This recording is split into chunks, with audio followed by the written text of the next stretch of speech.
नमस्कार, मैं हूं तरुण मोहम्मद और रेडियो बैंक पर आप सुन रहे हैं विश्व प्रसिद्ध दार्शनिक ओशो के प्रेरक विचार। आज मैं 3 सूत्रों पर आपसे बात करूंगा। ये वही सूत्र हैं जिन पर चलकर आपका जीवन आनंदमय, सुखमय, कष्ट रहित हो सकता है। पहला सूत्र है सम्यक व्यायाम, दूसरा सूत्र है सम्यक आहार और तीसरा सूत्र है सम्यक निद्रा। जो व्यक्ति ठीक आहार से और ठीक निद्रा से वंचित हो जाता है वह कभी भी नाभि केंद्रित नहीं हो सकता। और इन 3 चीजों से मनुष्य जाति वंचित हो जाएगी। मनुष्य अकेला प्राणी है जिसके आहार का कोई ठिकाना नहीं रहा। बाकी सब प्राणी आहार सुनिश्चित हैं। उनकी मूल प्रवृत्ति उनकी प्रकृति निर्धारित करती है कि वे क्या खाएं और क्या न खाएं, कितना ना खाएं, कब खाने से रुक जाएं। लेकिन मनुष्य बिल्कुल ही अनिश्चित है। न तो उसकी प्रकृति कुछ कहती है कि वो क्या खाएं, न उसका बोध कहता है कि वो कितना खाएं, न उसकी समझ निर्धारित करती है कि कब खाएं। ये कोई भी बातें निर्धारित न होने से मनुष्य का जीवन बहुत अनिश्चित दिशा में प्रवृत्त हुआ है। लेकिन थोड़ी भी समझ हो, थोड़ी भी बुद्धिपूर्वक, थोड़े से विचार से, थोड़ी सी आंखें खोलकर आदमी जीना शुरू करे तो आहार को सम्यक कर लेना जरा भी कठिन नहीं है। वो अत्यंत आसान बात है। उससे ज्यादा आसान कोई बात हो ही नहीं सकती। सम्यक आहार को 2-3 टुकड़ों में बांट कर समझ लेना चाहिए। पहली बात, मनुष्य क्या खाएं और क्या न खाएं। शरीर की सारी प्रक्रिया अत्यंत रासायनिक है। अगर आदमी के भीतर शराब डाल दी जाए तो शरीर उस रसायन के प्रति प्रवृत्त होगा, नशे से, मूर्छा से भर जाएगा। फिर चाहे वो व्यक्ति कितना ही स्वस्थ, कितना ही शांत क्यों ना हो, नशे की रासायनिकता तो उसके शरीर पर परिणाम लाएगी ही। वो व्यक्ति चाहे कितना ही साधु क्यों ना हो, जहर उसे पिला दिया जाए तो उसकी मृत्यु हो जाएगी। सुकरात की मृत्यु जहर के पिला देने से हो गई और गांधी की मृत्यु एक गोली के मार देने से हो गई। गोली यह नहीं देखती कि यह व्यक्ति साधु है या असाधु है, और जहर भी यह नहीं देखता कि यह आदमी सुकरात है या कोई साधारण जन। न नशे ये देखते हैं, न भोजन ये देखता है कि आप क्या हैं और कौन हैं। उसके तो सीधे सूत्र हैं, वो शरीर में जाकर काम करना शुरू कर देता है। ऐसा कोई भी भोजन जो मादक है मनुष्य की चेतना में बाधा डालना शुरू करता है। ऐसा कोई भी भोजन जो उत्तेजक है मनुष्य की चेतना को नुकसान पहुंचाना शुरू कर देता है। ऐसा कोई भी भोजन जो मनुष्य को किसी भी तरह की तीव्रता में और किसी भी तरह की मूर्छा में और किसी भी तरह के विक्षेप में ले जाता हो उसे नुकसान पहुंचाता है। उस सब का अंतिम नुकसान और गहरे से गहरा नुकसान नाभि केंद्र पर पहुंचना शुरू हो जाता है। यह शायद आपको ख्याल में न हो कि सारी पृथ्वी के प्राकृतिक चिकित्सक नैसर्गिक उपचार में मिट्टी की पट्टियों का, शाकाहारी भोजन का, हल्के भोजन का, पानी की पट्टियों का और टब बाथ का प्रयोग करते हैं। लेकिन ये बात अभी किसी के ख्याल में ही नहीं है कि पानी की पट्टियों का या मिट्टी के टब बाथ का जो परिणाम होता है वो पानी का उतना नहीं है, न ही मिट्टी का उतना है, बल्कि नाभि केंद्र के ऊपर उनका जो प्रभाव होता है उनके कारण के सारे परिणाम आते हैं। वे प्रभाव न तो मिट्टी के हैं, न पानी के हैं, न टपात के हैं। ये सारी चीजें नाभिक केंद्र की छिपी हुई ऊर्जा को इस भांति प्रभावित करती हैं कि यदि वो ये जागृत हो जाए तो मनुष्य के जीवन में स्वास्थ्य का अवतरण शुरू हो जाता है। लेकिन उपचारकों को इसका कोई ख्याल नहीं। वो सोचते हैं कि शायद मिट्टी की पट्टी चढ़ाने से यह फायदा हो रहा है, पानी में बिठाने से यह फायदा हो रहा है। इनके फायदे हैं, लेकिन मौलिक फायदा तो नाभिक केंद्र की सुप्त ऊर्जा के जागरण से शुरू होता है। नाभिक केंद्र के ऊपर अगर गलत आहार, गलत भोजन लेकर अनाचार किया जाए तो धीरे धीरे सुप्त होता है और उसकी ऊर्जा क्षीण हो जाती है। अंततः वह करीब करीब सो जाता है। उसका हमें पता ही नहीं चलता कि वो भी कोई केंद्र है। हमें फिर दो ही केंद्रों का पता चलता है। एक तो मस्तिष्क है जहाँ विचार रहते हैं, और एक हृदय है जहाँ थोड़ी सी भावनाएं दौड़ती रहती हैं। उससे नीचे हमारे कोई संबंध नहीं रह जाते। वहां तक अंतर यात्रा करने के लिए, वहां से संबंध जोड़ने के लिए पहला चरण है सम्यक आहार। आहार में पहला ध्यान यह रखना है कि वह उत्तेजित न हो, उत्तेजक न हो, मादक न हो, भारी न हो। ठीक भोजन के बाद आपको बोझिलता और भारीपन अनुभव नहीं होना चाहिए। यदि भोजन के बाद भारीपन और बोझिलता अनुभव होती है तो हम गलत भोजन कर रहे हैं, यह हमें जान लेना चाहिए। एक बहुत बड़े डॉक्टर केनेथ वॉकर ने अपनी आत्मकथा में लिखा है कि मैं अपने जीवन भर के अनुभव से ये कहता हूं कि लोग जो भोजन करते हैं उसमें से आधे भोजन से उसका पेट भरता है और आधे भोजन से डॉक्टरों का पेट भरता है। अगर वे आधे भोजन ही करें तो वे बीमार पड़ेंगे ही नहीं और हम डॉक्टरों की कोई खास जरूरत ही नहीं रह जाएगी। कुछ लोग इसलिए बीमार रहते हैं कि उन्हें पूरी तरह भोजन नहीं मिलता, और कुछ लोग इसलिए बीमार रहते हैं कि उन्हें ज्यादा भोजन मिल जाता है। कुछ लोग भूख से मरते हैं, कुछ लोग भोजन से मरते हैं, और भोजन से मरने वालों की संख्या भूख से मरने वालों की संख्या से हमेशा ज्यादा रही है। भूख से मरने वाले बहुत कम लोग हैं। एक आदमी भूखा भी रहना चाहे तो कम से कम 3 महीने तक उसके मरने की बहुत कम संभावना है। 3 महीने तक कोई भी आदमी भूखा रह सकता है, लेकिन एक आदमी अगर 3 महीने तक अति भोजन करे तो किसी हालत में जिंदा नहीं रह सकता। ऐसे ऐसे लोग हुए हैं जिनका ख्याल ही हमें हैरानी से भर देता है। नीरो हुआ है एक बहुत बड़ा बादशाह। उसने 2 डॉक्टर लगा रखे थे कि वो भोजन करने के बाद उसे उल्टी करवा दें, ताकि वो दिन में 15-20 बार भोजन करने का आनंद ले सकें। वो खाना खाता, फिर दवा देकर उल्टी करवा दी जाती, ताकि वो कई बार भोजन का आनंद ले सके, बार बार भोजन का आनंद ले सके। हम भी क्या कर रहे हैं? उसने घर पर डॉक्टर रख छोड़े थे, वो बादशाह था। हमने पड़ोस में बसा रखे हैं, हम बादशाह नहीं हैं। वो रोज उल्टी करवा लेता था, हम 2-4 महीने में करवाते हैं।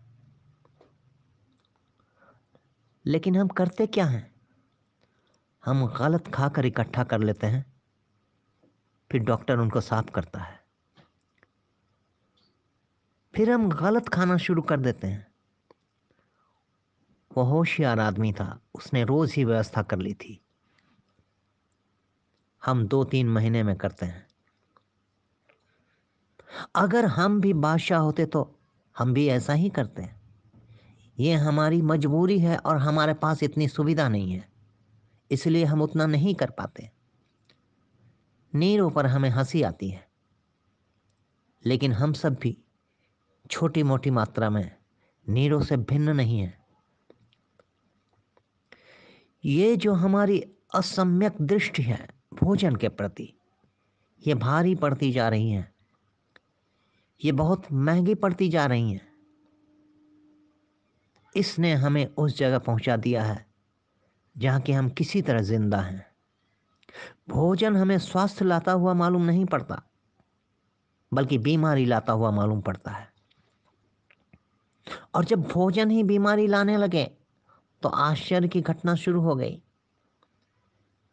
ये वैसे है कि सूरज सुबह निकले और अंधकार हो जाए, ये उतनी ही आश्चर्यजनक घटना है।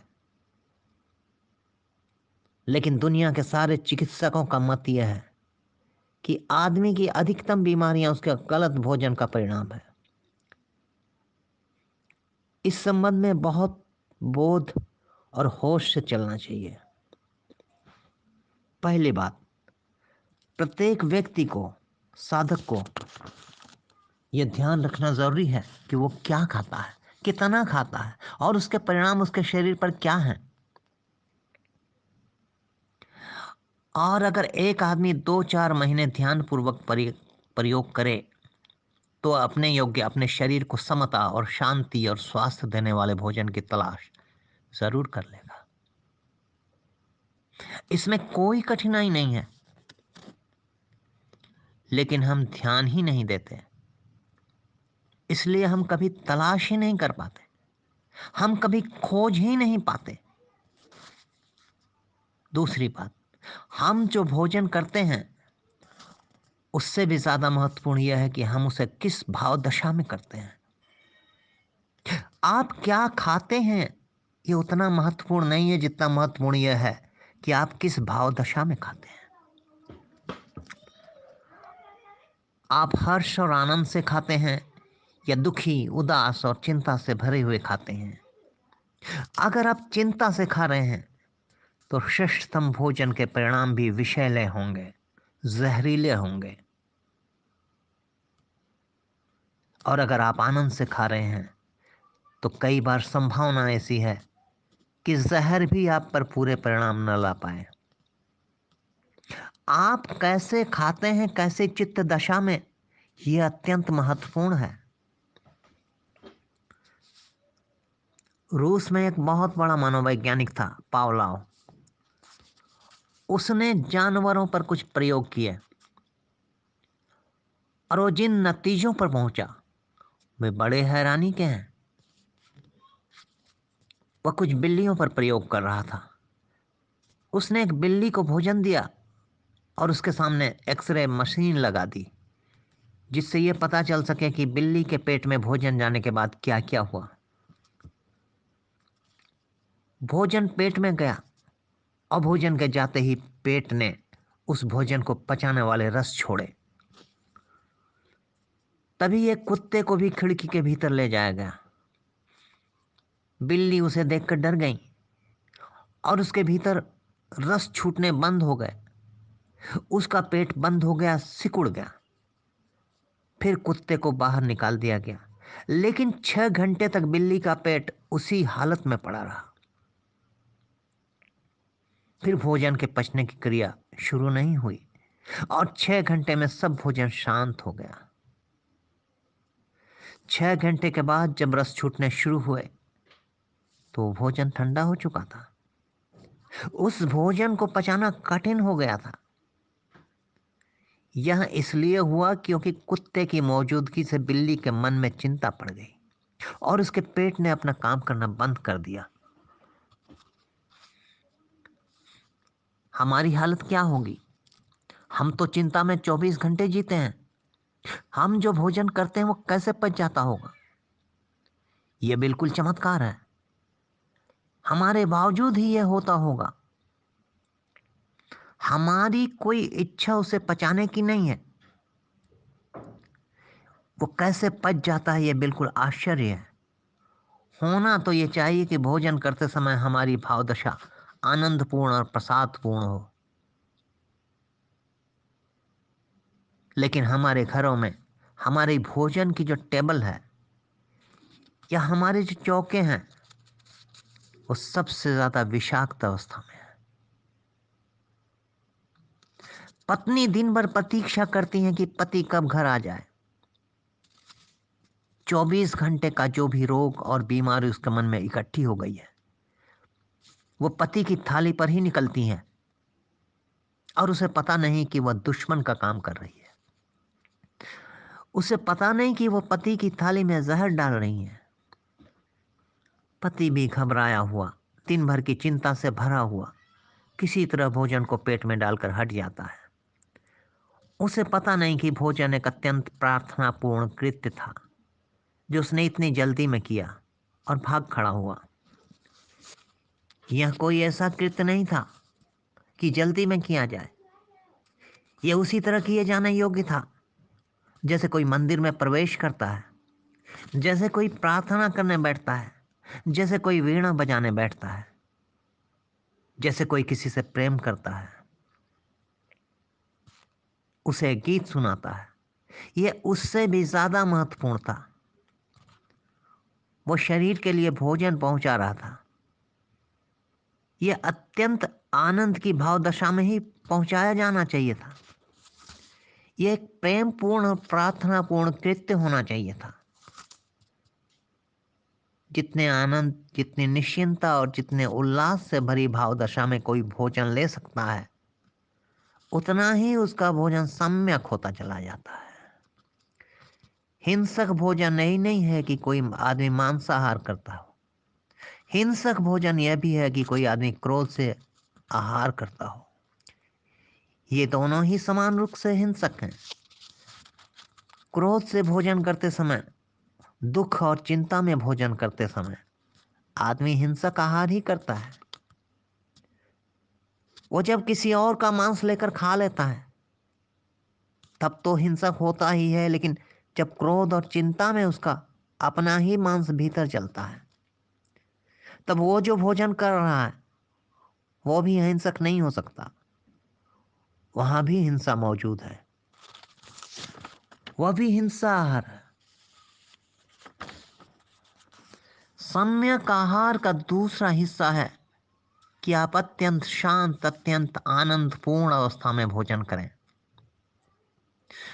और अगर ऐसी अवस्था न मिल पाए तो उचित है कि थोड़ी देर भूखे रह जाएं और अवस्था की प्रतीक्षा करें। जब मन पूरा तैयार हो तभी भोजन पर उपस्थित होना चाहिए। कितनी देर तक मन तैयार नहीं होगा? मन के तैयार होने का अगर ख्याल हो तो तैयार हो जाता है। आखिर कितनी देर भूखे रहेंगे? मन को तैयार होना पड़ेगा। मन तैयार हो जाता है, लेकिन हमने कभी उसकी फिक्र नहीं की। हमने भोजन को एक यांत्रिक क्रिया बना रखा है कि शरीर में भोजन डाल देना है और बस उठ जाना है। वह कोई मानसिक प्रक्रिया नहीं है। यह घातक बात है। शरीर के तल पर आहार स्वास्थ्यपूर्ण हो, अनुत्तेजनापूर्ण हो, अहिंसक हो। चित्त के तल पर आनंदपूर्ण चित्त की दशा हो, प्रसादपूर्ण और प्रसन्न मन हो, और आत्मा के तल पर कृतज्ञता का बोध हो, धन्यवाद का बोध हो। ये तीनों बातें भोजन को सम्यक बनाती हैं।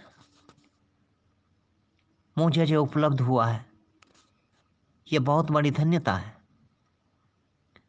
मुझे एक दिन और जीने को मिला, यह बहुत बड़ा अनुग्रह है।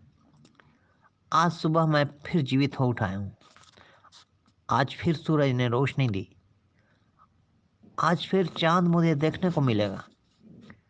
आज मैं फिर जीवित हूं। जरूरी नहीं था कि मैं आज जीवित ही होता।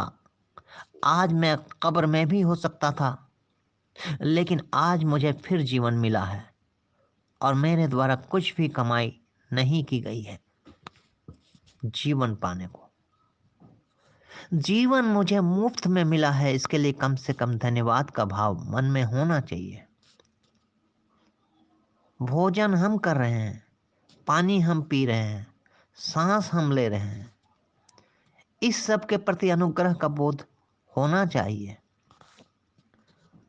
समस्त जीवन के प्रति, समस्त जगत के प्रति, समस्त सृष्टि के प्रति, समस्त प्रकृति के प्रति, परमात्मा के प्रति एक अनुग्रह का बोध होना चाहिए कि मुझे जीवन का एक दिन और मिला, मुझे एक दिन और भोजन मिला, मैंने दिन और सूरज देखा, मैंने आज और फूल खिलते देखा,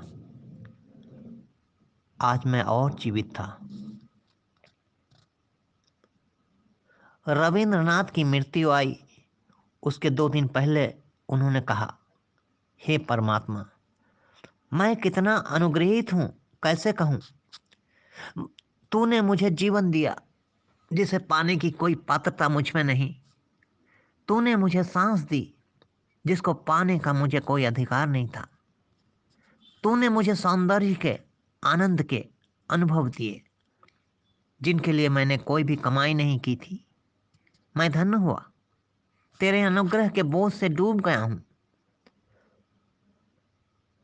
और अगर तेरे इस जीवन में मैंने कोई दुख पाया हो, कोई चिंता पाई हो, तो मेरी भूल रही होगी। तेरा जीवन तो बहुत बहुत आनंदपूर्ण था, वो मेरी ही कोई भूल नहीं होगी। मैं नहीं कहता कि मुझे जीवन से मुक्ति दे दे। अगर तू मुझे योग्य समझे तो बार बार मुझे जीवन में भेजते रहना। मेरा जीवन अत्यंत आनंदपूर्ण था और मैं अनुग्रहित हूं। ये जो भाव है, ये कृतज्ञता का भाव है। ये समस्त जीवन के साथ संयुक्त होना चाहिए, आहार के साथ तो विशेष रूप से, तभी आहार सम्यक हो सकता है। दूसरी बात है सम्यक श्रम, वह भी जीवन से विच्छिन्न हो गया है, वह भी अलग हो गया है। श्रम एक शर्म की बात हो गई है। पश्चिम के एक विचारक आल्बेर कामू ने अपने एक पत्र में मजाक में लिखा है, एक जमाना ऐसा आएगा कि लोग अपना प्रेम भी नौकर के द्वारा करवा लेंगे।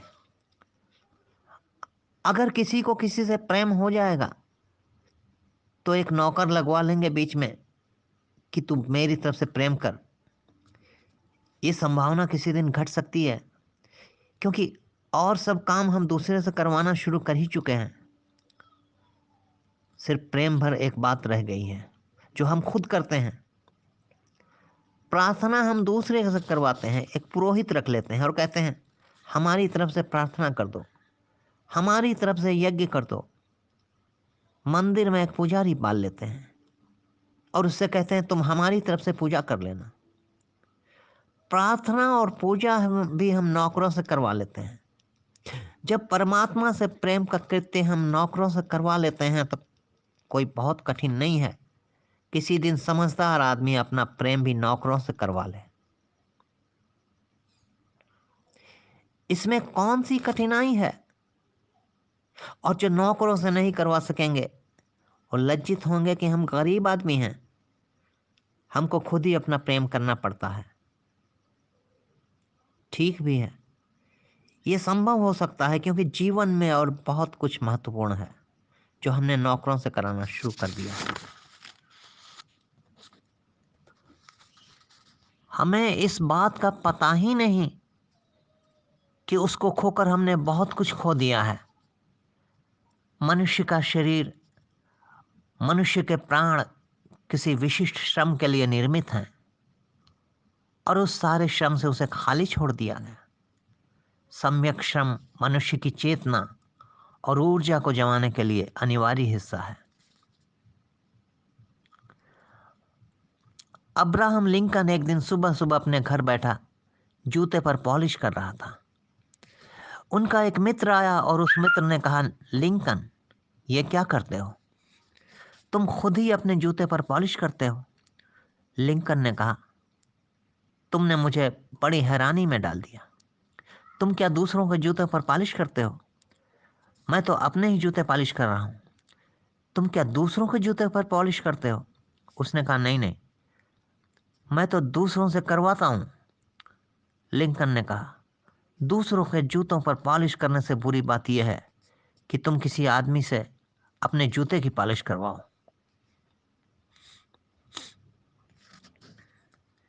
इसका मतलब क्या है? इसका मतलब यह है कि जीवन से सीधा संबंध हम खो रहे हैं। जीवन के साथ हमारे सीधे संबंध श्रम के संबंध है। प्रकृति के साथ हमारे सीधे संबंध श्रम के संबंध है। कोई 3000 वर्ष पहले कन्फ्यूशियस एक गांव में घूमने गया था। उसने एक बगीचे में एक माली को देखा। एक बूढ़ा माली कुएं से पानी खींच रहा था। बूढ़े माली का कुएं से पानी खींचना बड़ा कष्टपूर्ण था। जहां बैल लगाए जाते हैं वहां बूढ़ा लगा हुआ है और उसका जवान लड़का था। दोनों पानी खींच रहे थे। वो बूढ़ा बहुत वृद्ध था। कन्फ्यूशियस को ख्याल हुआ कि क्या इस बूढ़े को अब तक पता नहीं कि बैल या घोड़ों से पानी खींचा जाने लगा था। ये खुद ही खींच रहा था। ये कहाँ के पुराने ढंग को अख्तियार किए हुए था। वो बूढ़े आदमी के पास गया और बोला, मेरे मित्र, क्या तुझे पता नहीं, नई इजाद हो गई, लोग घोड़े और बैलों को जोत कर पानी खींचते हैं, तुम खुद लगे हुए हो। उस बूढ़े ने कहा, धीरे बोलो, धीरे बोलो, मुझे तो कुछ खतरा नहीं है, लेकिन मेरा जवान लड़का न सुन ले। कन्फ्यूशियस ने कहा, तुम्हारा मतलब? उसने कहा, मुझे सब इजाद का पता है, लेकिन सब इजाद आदमी को श्रम से दूर करने वाले हैं, और मैं नहीं चाहता कि मेरा लड़का श्रम से दूर हो जाए, क्योंकि जिस दिन वो श्रम से दूर होगा उसी दिन जीवन से भी दूर हो जाएगा। जीवन और श्रम समानार्थक हैं। जीवन और श्रम एक ही अर्थ रखते हैं, लेकिन धीरे धीरे हम उनको धनभागी कहने लगे हैं जिनको श्रम करना नहीं पड़ रहा है, और उनको अभागे कहने लगे जिनको श्रम करना पड़ रहा है। और यह हुआ भी है। एक अर्थ में बहुत से लोगों ने श्रम करना छोड़ दिया, तो कुछ लोगों पर बहुत श्रम पड़ गया। बहुत श्रम प्राण ले लेता है, कम श्रम भी प्राण ले लेता है। इसलिए मैंने कहा, सम्यक श्रम का ठीक ठीक विभाजन। हर आदमी के हाथ में श्रम होना चाहिए, और जितनी तीव्रता और जितने आनंद से और जितने अहुभाव से कोई आदमी श्रम के जीवन में प्रवृत्त होगा, उतना ही पाएगा कि उसकी जीवन धारा मस्तिष्क से उतरकर नाभि के करीब आनी शुरू हो गई है। क्योंकि श्रम के लिए मस्तिष्क की कोई जरूरत नहीं होती, श्रम के लिए हृदय की भी कोई जरूरत नहीं होती। श्रम तो सीधे नास्तिक से ऊर्जा ग्रहण करता है और निकलता है। ठीक आहार के साथ थोड़ा श्रम अत्यंत आवश्यक है, और यह इसलिए नहीं कि यह किसी और के हित में है, यह कि आप गरीब की सेवा करो तो गरीब के हित में है, या आप जाकर गांव में खेती बाड़ी करें तो किसानों के हित में है, या आप कोई श्रम करेंगे तो बहुत बड़ी जीवन सेवा कर रहे हैं। झूठी बातें हैं ये सीधे आपके हित में है। किसी और के हित का इससे कोई संबंध नहीं। किसी और का हित इससे हो जाए बिल्कुल दूसरी बात है, लेकिन मूलतः यह आपके हित में है। चर्चिल रिटायर हो गया था। एक मित्र उससे मिलने उसके घर गए। वो अपनी बगिया में उस बुढ़ापे की बगिया में भी उस बुढ़ापे में भी खोद कर कुछ पौधे लगा रहा था। मित्र ने उससे कुछ राजनीतिक प्रश्न पूछे। चर्चिल ने कहा, छोड़ो भी, वो बात खत्म हो गई। अगर अब मुझसे कुछ पूछना है तो केवल 2 चीजों के बाबत पूछो। अगर बाइबल के बाबत कुछ पूछना है तो घर में पढ़ता हूं, और बागवानी के संबंध में कुछ पूछना है तो इधर मैं बागवानी करता हूं। बाकी अब राजनीति के संबंध में मुझे कोई मतलब नहीं, हो गया वो दौर खत्म। अब मैं केवल श्रम कर रहा हूं और प्रार्थना कर रहा हूं। लौट कर मुझसे कहने लगे कि मेरी कुछ समझ में नहीं आया कि चर्चिल कैसा है। मैं सोचता था कुछ उत्तर देगा। उसने कहा, अब मैं श्रम कर रहा हूं और प्रार्थना कर रहा हूं। मैंने उससे कहा, उसने एक ही शब्द पुनरुक्त किया। श्रम और प्रार्थना एक ही अर्थ रखते हैं, दोनों पर्यायवाची हैं। जिस दिन श्रम प्रार्थना हो जाता है और जिस दिन प्रार्थना श्रम हो जाती है, उस दिन सम्यक श्रम उपलब्ध होता है। थोड़ा श्रम अत्यंत आवश्यक है, लेकिन श्रम की तरफ हमारा ध्यान नहीं गया। भारत के सन्यासियों का भी ध्यान नहीं गया, क्योंकि उन्होंने श्रम से अपने हाथ खींच लिए। श्रम करने का उन्हें सवाल ही नहीं था, वे दूर हट गए। धनपति इसलिए दूर हट गया कि उसके पास धन था, वो श्रम खरीद सकता था। सन्यासी इसलिए दूर हट गए कि उन्हें संसार के कुछ लेना देना नहीं था, संसार से उन्हें कुछ पैदा करना नहीं था, उन्हें पैसा नहीं कमाना था, उन्हें श्रम की जरूरत न थी। परिणाम यह हुआ कि समाज के दो आदरणीय वर्ग श्रम से दूर हट गए। फिर श्रम जिनके हाथ में रहा वे धीरे धीरे अनादरणीय हो गए।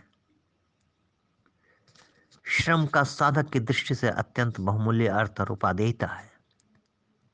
इसलिए नहीं कि उससे आप कुछ पैदा कर लेंगे, बल्कि इसलिए कि जितना आप श्रम में प्रवृत्त होंगे, आपकी चेतन धारा केंद्रित होने लगेगी और मस्तिष्क से नीचे उतरनी शुरू हो जाएगी।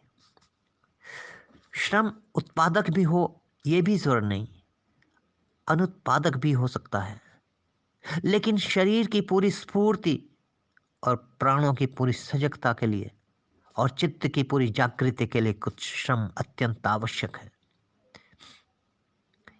यह दूसरा हिस्सा है। लोग इस हिस्से को भूल सकते हैं, जिस तरह भोजन के हिस्से को भूल जाती है। या तो कोई कम भोजन करता है या कोई ज्यादा भोजन कर लेता है, वैसी भूल यहां भी हो सकती है। या तो कोई श्रम ही नहीं करता या फिर ज्यादा श्रम कर सकता है। पहलवान ज्यादा श्रम कर लेते हैं, वो रुग्ण अवस्था है। पहलवान कोई स्वस्थ आदमी नहीं है। पहलवान शरीर पर अत्यंत भार डाल रहा है और शरीर के साथ बलात्कार कर रहा है। शरीर के साथ बलात्कार किया जाए तो शरीर के कुछ अंग, कुछ स्नायु अधिक विकसित हो जाते हैं।